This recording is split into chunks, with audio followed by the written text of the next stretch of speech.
એટલું જ કીધું કે હે સુબા તું શું કામ આવ્યો છો? કે તું કોણ? કે હું મામડિયા ચારણની ખોડલ બોલું, મામડિયા માદાની ખોડલ બોલું છું. બોલ સુબા તું શું કામ આવ્યો છો?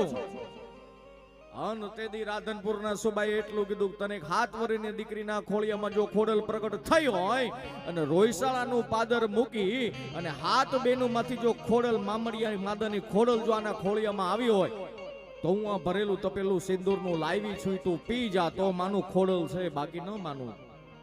અને તેદી 7 વર્ષના ખોળિયામાં આવેલી ખોડલે એટલું કીધું કે હે સુબા રહેવા દે, સુબા રહેવા દે, છું હવા વેતની પણ મારો ફોફાડો નોખો છે. સુબા પાછો વળી જા.